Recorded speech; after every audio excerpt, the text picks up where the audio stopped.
Jake Morrison sat alone at table 12, staring out the big glass window at the lights of Neo Francisco.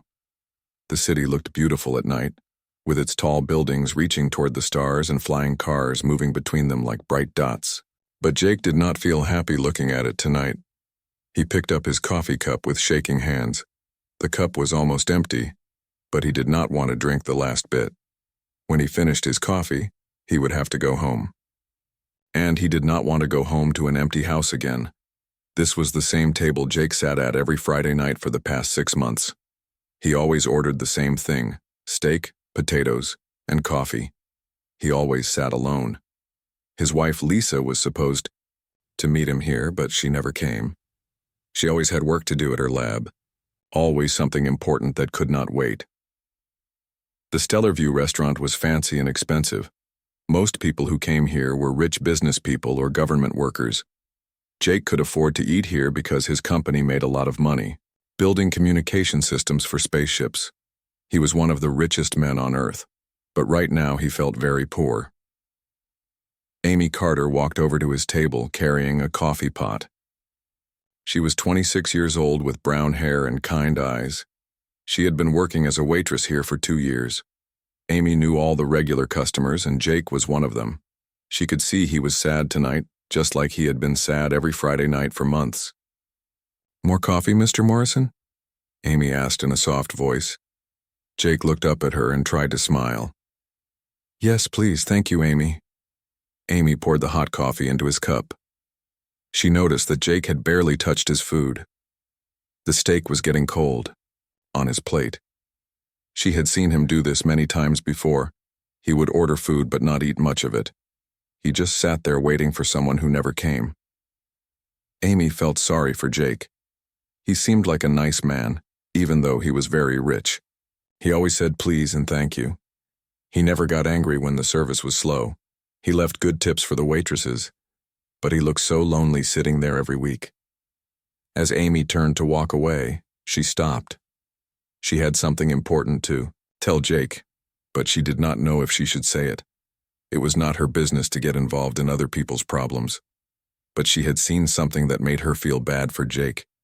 Amy had seen Jake's wife Lisa at the restaurant, but Lisa was not alone, and she was not waiting for Jake. Lisa came here with another man. Amy had seen them together 3 times in the past month.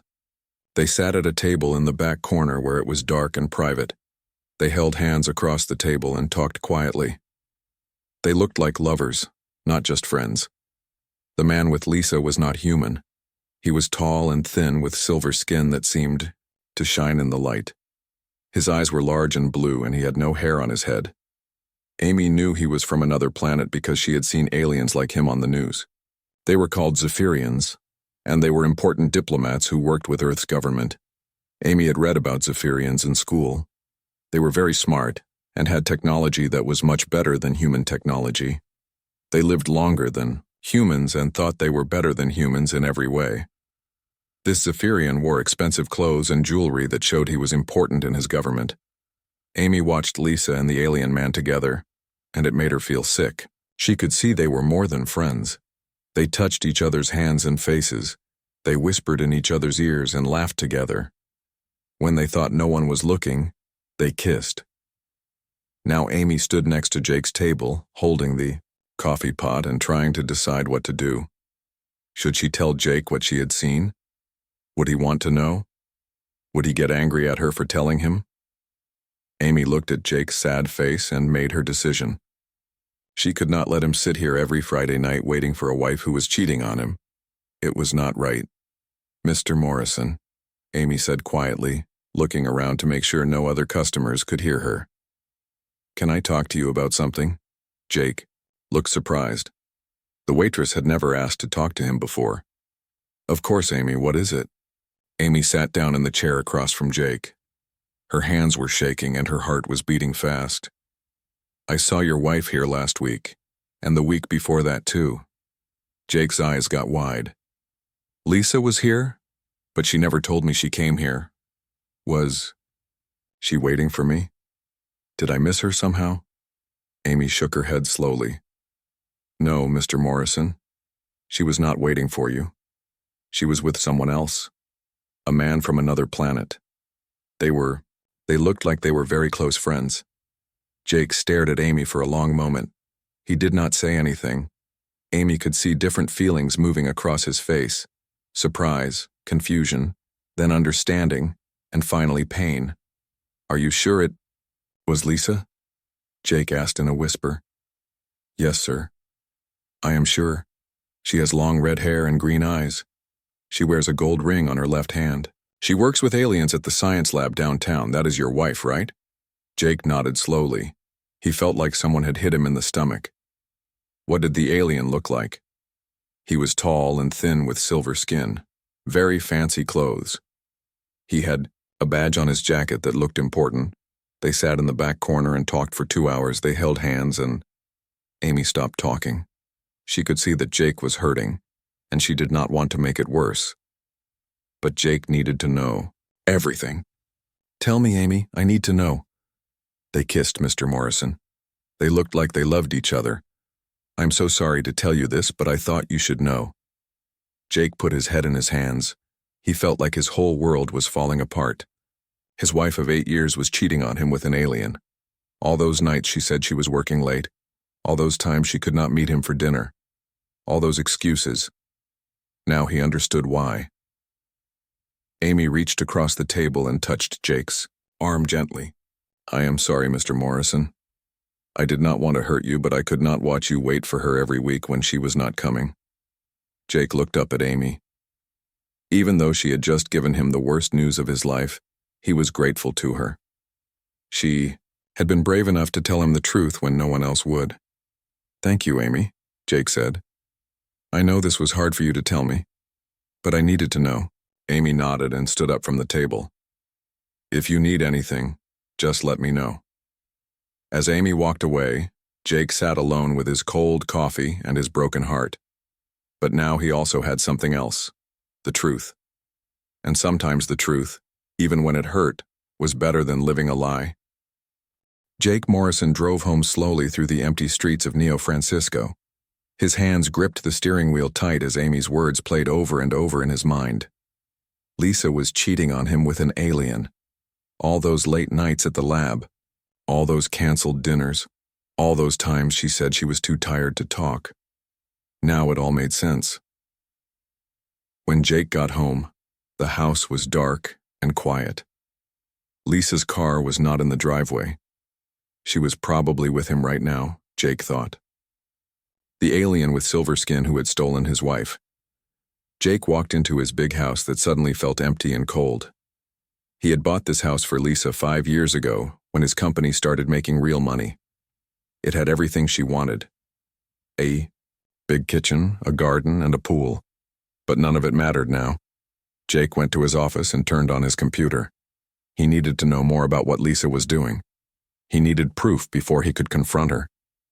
Jake's company built security systems for the government, so he knew how to find information that most people could not find. First, Jake looked at the traffic cameras around the city. His company had contracts with the police, so he could access the camera system. He typed in Lisa's license plate number and searched for where her car had been in the past month. What Jake saw on the computer screen made his heart sink. Lisa's car was at hotels all over the city. Expensive hotels where she had never been with Jake. The timestamps showed she was there during the hours she said she was working at her lab. Jake found more cameras near the hotels. He watched the videos and saw Lisa getting out of her car. Then he saw the alien man Amy had described. He was tall and thin with silver skin that shined under the streetlights. He wore expensive clothes and walked like he owned the world. Jake watched Lisa and the alien walk into hotels together. He watched them come out hours later, holding hands and laughing. In one video, Jake saw the alien kiss his wife goodbye before they got into separate cars. Jake felt sick to his stomach, but he kept looking because he needed to know everything. He used his company's computers to run a face recognition scan on the alien man. The results came back quickly because the alien was famous. His name was Victor Kane. He was not just any alien. He was one of the most important diplomats from the planet Zephyria. Victor Kane was in charge of negotiating trade deals between Earth and other planets. He was the same alien who had been working on getting Earth into the Galactic Trade Consortium, a group of planets that did business together across the galaxy. Jake's company had been helping with this trade deal. Jake had built communication systems that would let Earth talk to other planets instantly. It was the most important project of his life, and it could make Earth very rich and powerful. But now Jake discovered something that made everything much worse. Victor Kane had been asking questions about Jake's work. Lisa had access to Jake's home office because she was his wife. She had her fingerprints and eye scan programmed into Jake's security system, so she could use his computer when he was not home. Jake checked his computer's access logs. His hands shook as he read the information on the screen. Lisa had been using his computer late at night when he was sleeping. She had been looking at files about his communication systems, his company's secrets, and Earth's defense technology. The files she looked at were not things a scientist would need for her work at the lab. These were military secrets, business, plans, and technology blueprints that could be worth billions of dollars. Lisa had been stealing information from her own husband. Jake felt angry and scared at the same time. This was not just about his wife cheating on him anymore. This was about someone stealing secrets that could hurt all of humanity. Jake picked up his phone and called Sam Rodriguez, the head of security for his company. Sam had been a soldier before he worked for Jake, and Jake trusted him more than anyone else. "Sam, I need you to come to my house right now," Jake said. "We have a big problem." "What kind of problem, boss?" Sam asked. "The kind that could destroy everything we have worked for. Just come over as fast as you can." While Jake waited for Sam, he called Kate Wilson, his best engineer. Kate was the smartest person Jake knew when it came to computers and technology. If anyone could help him figure out what Lisa had stolen, it was Kate. "Kate, I need you to come to my house tonight. Bring your laptop and your scanning equipment. Someone has been stealing files from my computer, and I need to know what they took." "Who would steal from you, Jake?" Kate asked. "My wife," Jake said quietly. There was silence on the phone for a moment. Then Kate said, "I will be right there." Sam arrived first. He was a big man with short black hair and serious eyes. He had fought in wars on other planets before he came to work for Jake. Sam could tell something was very wrong just by looking at Jake's face. "What happened?" Sam asked. Jake told Sam about Amy's warning at the restaurant and what he had found on the computers. He showed Sam the videos of Lisa with Victor Kane and the records of the stolen files. Sam looked at the evidence and shook his head. "This is bad, Jake, really bad. If Victor Kane has our technology secrets, he could use them against Earth. The Zephyrians could copy our systems and make them better. Then we would not have any advantage when we join the Galactic Trade Group." Kate arrived 30 minutes later, carrying a bag full of computer equipment. She was a small woman with blonde hair and blue eyes, but she was tougher than she looked. Kate had built most of the systems that made Jake's company successful. Jake showed Kate what Lisa had accessed on his computer. Kate plugged in her equipment and started scanning Jake's system for more information. "She took a lot, Jake," Kate said after an hour of work.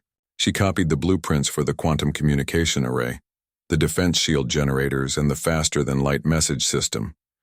These are our most important secrets." "How long has she been doing this?" Jake asked. Kate looked at more files on her computer. "The first theft was 6 months ago, right around the time you started eating dinner alone every Friday night." Jake realized that Lisa had been planning this for a long time. She had been stealing from him while pretending to love him. She had been working with Victor Kane to help the aliens get an advantage over humanity. "What do we do now?" Sam asked. Jake looked at his two most trusted friends. He felt betrayed and angry, but he also felt something else. He felt determined to protect Earth and humanity from people who would hurt them. "We are going to stop them," Jake said. "But first, we need to find out exactly what they are planning to do with our technology, and we need to do it without letting them know we have discovered their plan." Kate smiled for the first time that night. "I have some ideas about that." Sam nodded. "Whatever you need, boss. We will help you fix this." Jake looked out the window, at the stars in the night sky. Somewhere up there, aliens were planning to use his own technology against humanity. But they had made one big mistake. They had hurt Jake Morrison, and now he was going to fight back. Jake Morrison did not sleep that night. He sat in his living room waiting for Lisa to come home. Sam and Kate had left around midnight after making plans to investigate Victor Kane and the stolen technology. Now Jake was alone with his thoughts and his anger. At 3 a.m, Jake heard Lisa's car in the driveway. He listened to her footsteps on the front porch and the sound of her key in the lock. Lisa tried to be quiet as she came into the house, but Jake was waiting for her, in the dark living room. "Where have you been, Lisa?" Jake asked, turning on the lamp next to his chair. Lisa jumped and dropped her purse on the floor. "Jake, you scared me. Why are you sitting in the dark?" "I asked you a question. Where have you been?" Lisa picked up her purse and tried to act normal. "I was at the lab. We had an emergency with one of the alien tissue samples. I had to stay late to fix the problem." Jake stood up from his chair. He looked at his wife of 8 years and tried to see if there was any truth left in her face. Lisa looked tired and nervous. Her red hair was messy, and her lipstick was gone. "You are lying to me," Jake said quietly. "What are you talking about?" "I am not lying. I really was at the lab." Jake walked over to Lisa and looked into her green eyes. "I know about Victor Kane." Lisa's face went white.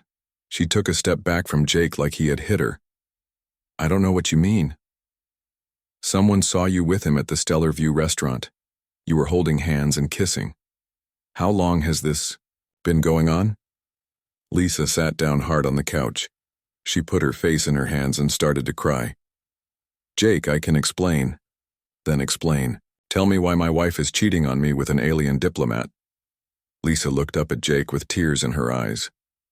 "It is not what you think. Victor understands me in ways you never could. He appreciates my work. He listens when I talk about science. You are always busy with your company and your projects." Jake felt like someone had punched him in the stomach. "So this is my fault? I work hard to give you everything you want, and that makes it okay for you to cheat on me?" "No, that is not what I meant. Victor makes me feel special. He thinks I am smart and important. When I am with him, I feel like I matter. You matter to me, Lisa. You have always mattered to me." Lisa shook her head. "No, Jake, you love your work more than you love me. You spend more time with your computers than you spend with me. Victor and I talk for hours about science and the future. He shows me respect." Jake sat down across from Lisa. He was angry, but he was also hurt and confused. "How long has this been going on?" 6 months, Lisa whispered. 6 months. All this time you have been lying to me. All those nights. You said you were working late. You were with him." Lisa nodded and cried harder. "I am sorry, Jake. I never meant for this to happen. It just did." Jake took a deep breath. He had more questions to ask, and they were harder questions. "Lisa, I need to ask you about something else. Have you been giving Victor information about my work?" Lisa stopped crying and looked at Jake with surprise. "What do you mean? Have you been showing Victor files from my computer? Have you been telling him about my company's projects?" We talk about technology sometimes. Victor is very interested in human science. He says that sharing knowledge between species is important for the future." Jake felt his anger growing stronger. "What kind of knowledge have you shared with him?" "Nothing important. Just some of your communication research. Victor says that if humans and aliens work together, we can build better systems." "Lisa, do you understand what you have done? Those files contain military secrets. They contain technology that could be used against Earth if it falls into the wrong hands." Lisa looked confused. "Victor would never hurt Earth. He wants to help humanity join the galactic community. He says that sharing technology will make both our species stronger." Jake stood up and started pacing around the room. "Victor Kane is not your friend, Lisa. He is a spy. He used you to steal secrets from Earth. He does not love you. He was just using you to get information." "That is not true," Lisa shouted. "Victor loves me. He wants to take me to his home planet when his mission on Earth is finished. We are going to start a new life together." Jake stopped pacing and stared at his wife. He told you he would take you to Zephyria? Yes. He says that humans and Zephyrians can have children together. He wants to marry me according to Zephyrian law. Jake sat back down. He felt sorry for Lisa now, even though she had betrayed him. She did not understand that Victor was lying to her about everything. Lisa, Zephyrians cannot have children with humans. Their biology is completely different from ours. And Zephyrian law does not allow marriage between species. Victor has been lying to you about everything. Lisa's face showed confusion and fear. How do you know that? Because I have been working with Zephyrian diplomats for 2 years on the trade agreement. I know their laws and their biology. Victor Kane has been using you, Lisa. He seduced you to get access to our technology. He never planned to take you anywhere. Lisa sat quietly for a long time. Jake could see her thinking about everything Victor had told her. Slowly, she began to realize that Jake was telling the truth. But he said he loved me, Lisa whispered. He said what he needed to say to get what he wanted, and what he wanted was Earth's technology secrets. Lisa started crying again, but these were different tears. These were tears of shame and realization. What have I done, Jake? What have I done to us? What have I done to Earth? Jake sat down next to Lisa on the couch. Even though she had hurt him badly, she was still his wife. And now she was also a victim of Victor Kane's lies. We need to figure out exactly what you gave him, Jake said. Then we need to find a way to protect Earth from whatever he plans to do with that information. Will you help me fix this? Lisa asked. Jake looked at his wife. Their marriage was probably over, but Earth was more important than his personal feelings. Yes, I will help you. But first, you need to tell me everything. Every file you copied, every conversation you had with Victor, every promise he made to you. I need to know all of it. Lisa nodded. I will tell you everything. But Jake, what if it is too late? What if Victor has already given our secrets to the Zephyrian government? Jake stood up and looked out the window at the city lights. Somewhere, out there, Victor Kane was probably planning how to use stolen human technology against humanity. But Jake had something that Victor did not expect. Jake had loyal friends, brilliant engineers, and the determination to protect his planet. Then, we will have to be smarter than they are, Jake said. We will have to beat them at their own game. Jake Morrison stood in his company's secret meeting room with his most trusted team. The room had no windows and special walls that blocked all signals from getting in or out. On the big table in the center of the room were computers, documents, and photos of Victor Kane. Sam Rodriguez sat at one end of the table cleaning his old military rifle. Kate Wilson was typing fast on 3 different computers at the same time. Lisa Morrison sat quietly in the corner, looking ashamed and scared. Tell me what we know, Jake said to his team. Kate looked up from her computers.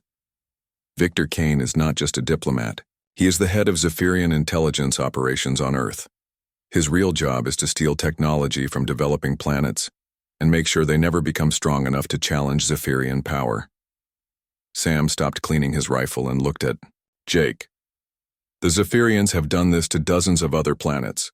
They let new species think they are joining the galactic community as equals, but really they are just becoming slaves. Jake felt angry but also determined. What about the technology Lisa gave him? How much damage has been done? Kate pulled up files on her computer screen. Lisa copied blueprints for our quantum communication system, our defense shields, and our faster-than-light engines. But I have good news too. What good news? Jake asked. Kate smiled for the first time in days. I built hidden flaws into all of our most important systems. If someone tries to copy our technology without knowing the secret codes, the systems will fail after a few weeks. Sam laughed. So Victor Kane thinks he has our best technology, but really he has broken junk? Exactly. But we need to be careful. If Victor realizes the technology does not work, he will know we discovered his plan. Jake walked over to the window and looked out at the city. Millions of people lived in Neo Francisco, and they had no idea that aliens were planning to enslave humanity. Jake felt the weight of responsibility on his shoulders. We need a better plan than just waiting for Victor's stolen technology to break, Jake said. We need to take control of this situation. Lisa spoke up from her corner. I could help. Victor still trusts me. I could find out what his real plans are. Sam shook his head. Too dangerous. If Victor suspects anything, he might hurt you or disappear completely. Sam is right, Jake said. But we can use Victor's trust in a different way. We are going to feed him false information and make him think we are weaker than we really are. Kate's eyes lit up with understanding. You want to set a trap. Not just a trap. I want to change the entire game. The Zephyrians think they are playing against a primitive species that does not understand galactic politics. They are wrong. Jake walked back to the table and spread out a map of the galaxy. Kate, I want you to start working on Project Prometheus immediately. Use everything we learned from studying alien technology, but make it better. Make it so much better that it will shock every species in the galaxy. What is Project Prometheus? Lisa asked. Kate answered before Jake could speak. It is a new communication system that can connect every planet in the galaxy instantly. No delays, no interference, no way to block or intercept messages. If it works, it will change everything. Sam looked impressed. How long will it take to build? 6 months if we work day and night, Kate said. But we will need help from other people. Smart people who can keep secrets. Jake nodded. I know exactly who to call. But first, we need to start the disinformation campaign against Victor Kane. What do you mean? Lisa asked. You are going to keep meeting with Victor, but now you will be working for us. You will give him fake information that makes Earth look weak and unprepared. You will make him think his plan is working perfectly. Lisa looked scared. What if he finds out I'm lying? Sam spoke up. We will be watching you every second. If Victor tries to hurt you, we will be there to protect you. Jake put his hand on Lisa's shoulder.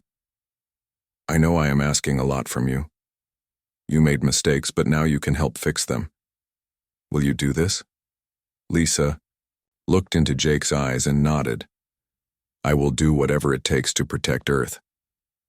Over the next few weeks, Jake's plan began to work. Lisa met with Victor Kane regularly and gave him false information about Earth's defenses. She told him that Jake's company was having financial problems. She said that Earth's government was fighting about whether to join the galactic community. She made it seem like humanity was confused and weak. Meanwhile, Kate worked with a secret team of engineers to build Project Prometheus. They worked in hidden laboratories under Jake's company building. They used the most advanced technology on Earth, plus ideas they had learned from studying alien devices. Jake also contacted Amy Carter, the waitress who had warned him about Lisa's affair. Jake discovered that Amy used to work for Earth's military as a communications specialist before she became a waitress. Amy was smart and loyal, and Jake knew he could trust her. I need your help with something important, Jake told Amy when they met at a coffee shop far from the Stellar View restaurant. What kind of help? Amy asked. I need you to help me build a network of human agents in restaurants, hotels, and service. Jobs all over the galaxy. Aliens never pay attention to waitresses and janitors, but these people see and hear everything. Amy smiled. You want to use invisible people to spy on aliens? Exactly. Will you help me organize this network? Amy nodded. After what that alien did to your wife and what he is planning to do to Earth, I want to stop him. Count me in. Within 2 months, Amy had recruited hundreds of humans who worked in service jobs on space stations and alien planets. They became Jake's eyes and ears throughout the galaxy.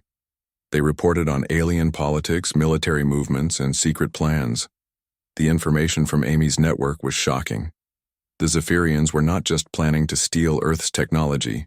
They were planning to attack Earth if humans became too advanced.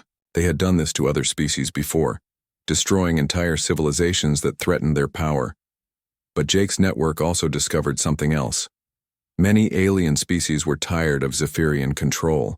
They wanted freedom, but they were too scared to fight back alone. If humans could prove that the Zephyrians could be defeated, other species might join the fight for freedom. One evening, Jake stood on the roof of his company building looking up at the stars. Kate joined him there carrying a tablet computer. "How is Project Prometheus coming along?" Jake asked. Kate smiled and showed him the tablet screen. "We finished the first test today. Jake, this technology is incredible. It is not just better than anything the Zephyrians have. It is better than anything anyone in the galaxy has ever imagined. Good. Because in 4 months we are going to need it. That is when the Galactic Trade Consortium will vote on whether Earth can join as a member species." Kate looked worried. "What if Victor Kane exposes us before then? What if he realizes we have been tricking him?" Jake looked up at the stars where billions of people on thousands of planets were living under Zephyrian control. "Then we will have to be ready to fight. But I do not think it will come to that. We are going to beat the Zephyrians with something they never expected." "What is that?" Kate asked. Jake smiled. "We are going to beat them with kindness, cooperation, and the one thing humans do better than any other species in the galaxy." "What is that?" "We are going to beat them by working together and sharing our success with everyone, instead of hoarding power like the Zephyrians do." Kate looked at the stars and then back at Jake. "Do you really think it will work?" "It has to work," Jake said, "because if it does not, humanity will become slaves like all the other species the Zephyrians have conquered, and I will not let that happen." The day finally came for Earth's big meeting with the Galactic Trade Consortium. Jake Morrison stood on the observation deck of the massive space station that orbited Proxima Centauri. Through the huge windows, he could see ships from dozens of different alien species. Some ships were as big as cities, while others were small and fast like racing cars. Jake wore his best suit and carried a briefcase that contained the future of humanity. Inside the briefcase was a small device that looked simple but contained Project Prometheus, the most advanced communication technology in the galaxy. Kate Wilson stood next to Jake, also dressed formally, but with her laptop bag full of technical equipment. Sam Rodriguez wore a security guard uniform and had weapons hidden under his jacket. Even though this was supposed to be a peaceful meeting, Sam was ready for trouble.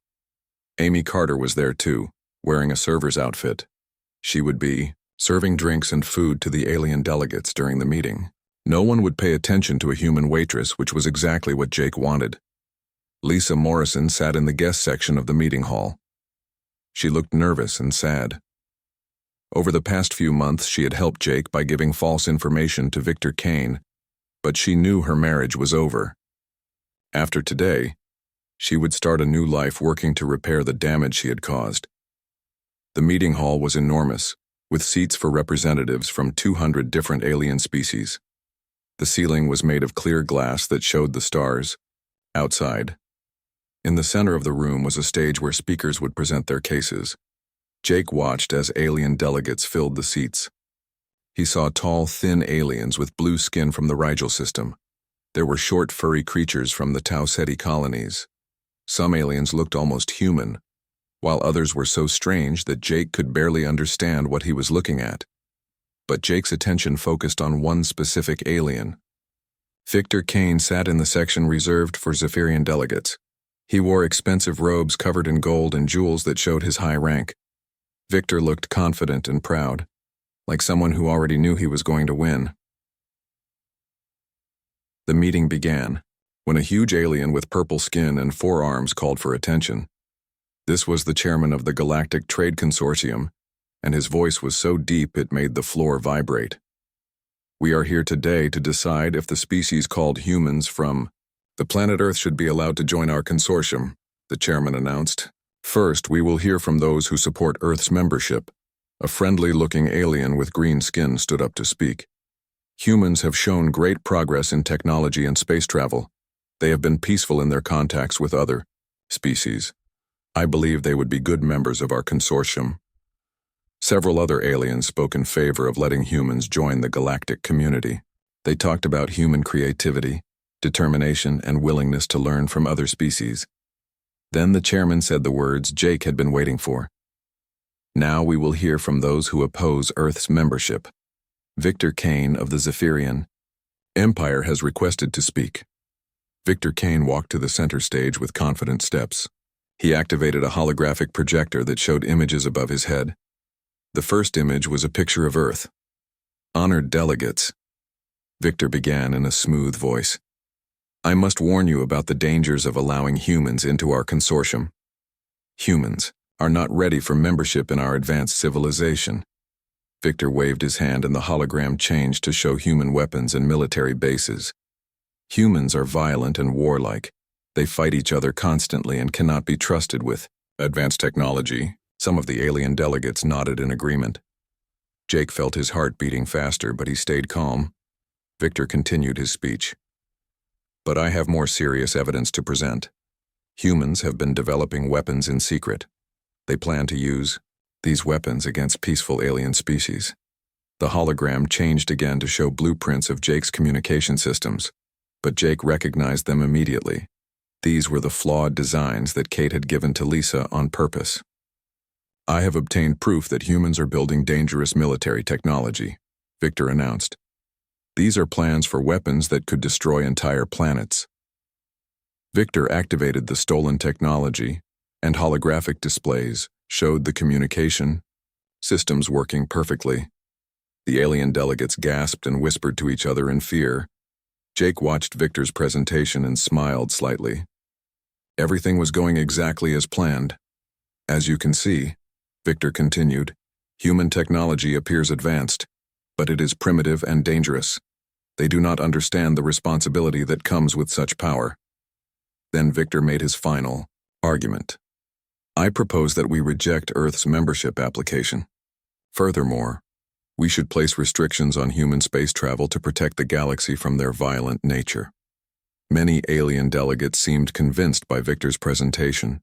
Jake could see them nodding and talking quietly about the dangers of human technology. The chairman looked at Jake.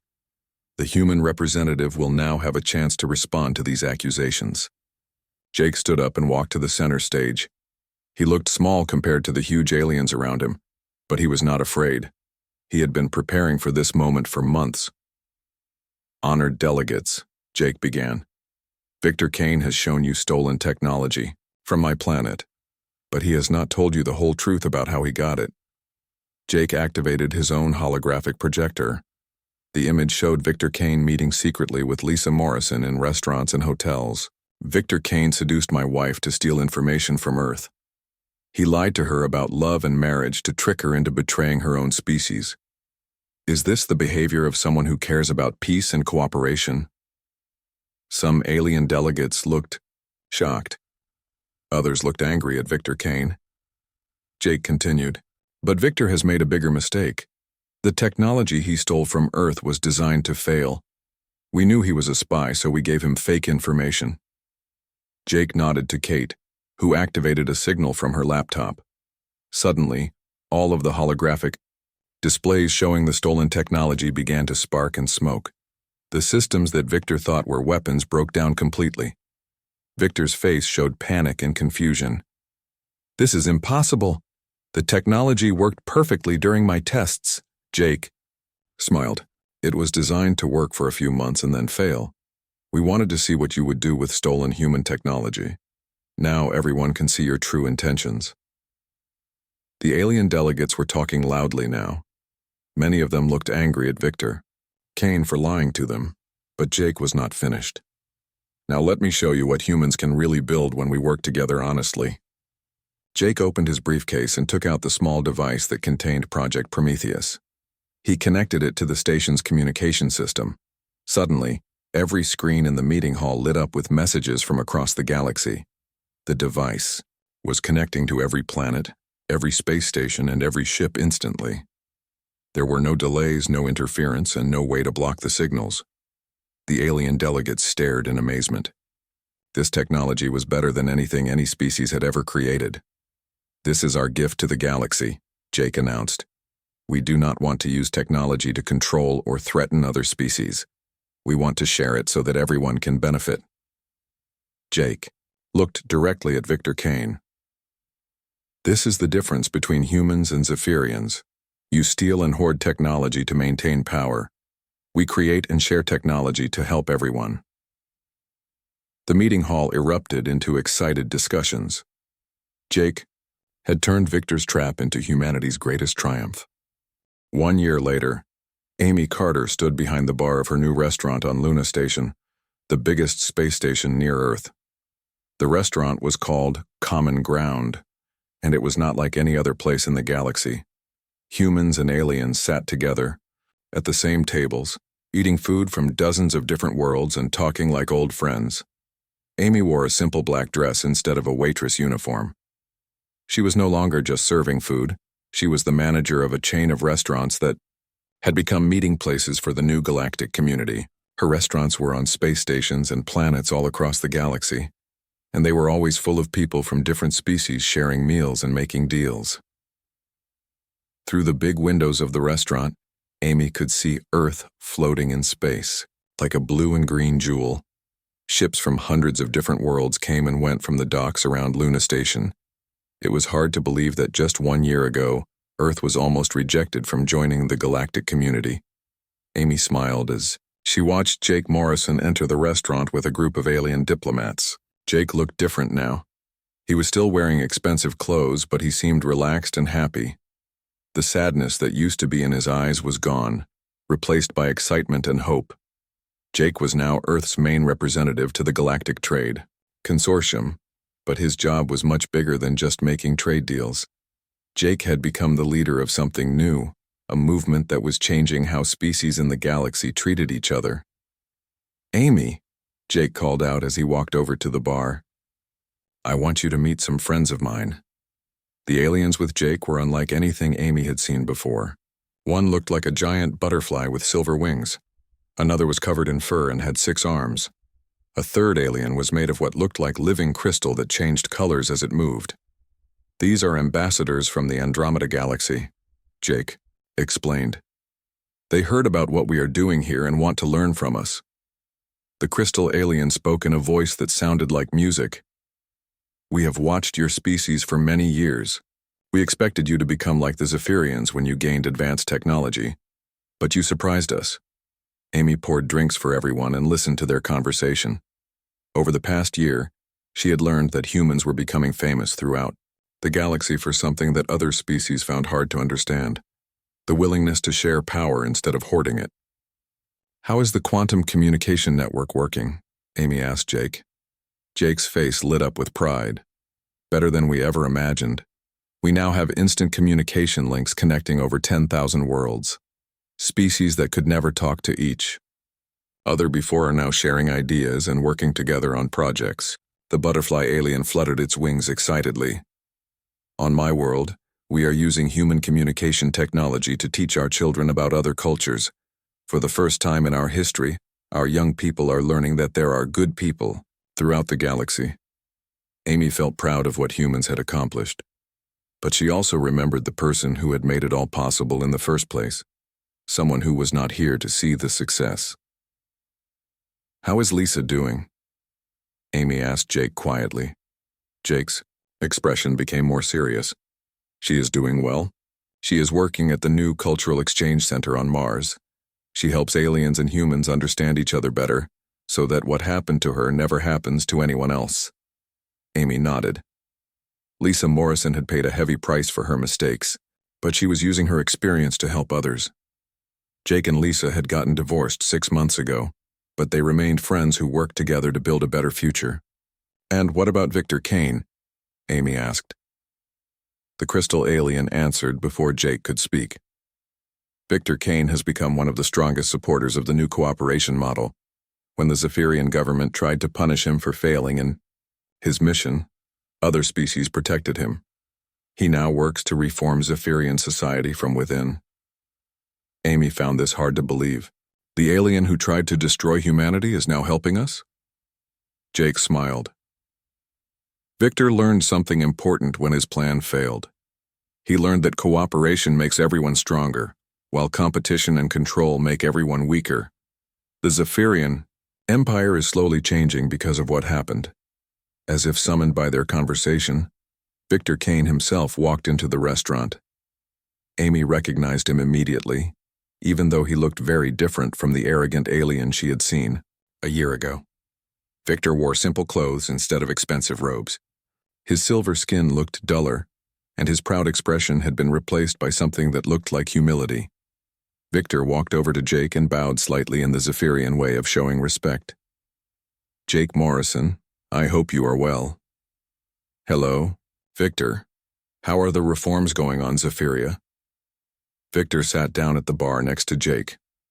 Amy poured him a drink, still amazed that she was serving the alien who had once tried to enslave humanity. "The changes are slow but steady," Victor said. "Many of my people are afraid of losing their power over other species. But young Zephyrians are excited about the new ways of doing things. They want to work with other species as equals instead of ruling over them." The butterfly alien asked Victor a question. "Is it true that your government is planning to give technology to species that you have controlled for centuries?" Victor nodded. "Yes. We are sharing medical technology with the Tau Ceti colonies. We are teaching engineering to the Rigel system species. For the first time in Zephyrian history, we are helping other species become stronger instead of keeping them weak." Amy listened to this conversation and thought about how much everything had changed. A year ago, she was just a waitress trying to decide whether to tell a sad man that his wife was cheating on him. Now she was part of a movement that was changing the entire galaxy. Kate Wilson entered the restaurant carrying her usual laptop bag. She had been working on expanding the quantum communication network to reach other galaxies. Kate looked tired, but happy as she joined the group at the bar. "How did the test go?" Jake asked. Kate grinned. "We just established contact with 3 new galaxies. The network is growing faster than we ever imagined possible." Sam Rodriguez arrived a few minutes later, wearing his security uniform. Sam now led a galaxy-wide peacekeeping force made up of volunteers from dozens of species. His job was to protect the new cooperative communities from those who still believed in the old ways of conquest and control. "Any problems today?" Jake asked Sam. "Nothing we could not handle. A group of old-style Zephyrian military officers tried to attack one of our communication stations, but species from 5 different worlds worked together to stop them. No one was hurt." Amy looked around at this group of humans and aliens who had become friends and partners. She thought about all the restaurants like hers throughout the galaxy, where people from different worlds were learning to trust each other. Jake raised his glass in a toast. "To Amy Carter, who started all of this by having the courage to tell the truth to a stranger." Everyone raised their glasses, including Victor Kane. Amy felt tears in her eyes as she realized how far they had all come. "To the future," Amy said, "where everyone in the galaxy can sit at the same table as equals." Through the restaurant windows, Amy could see the lights of ships from 1,000 different worlds. Each ship carried people who were no longer strangers or enemies, but neighbors in the great community of space. And it had all started with a simple act of kindness from a waitress who cared enough to warn a lonely man about his cheating wife.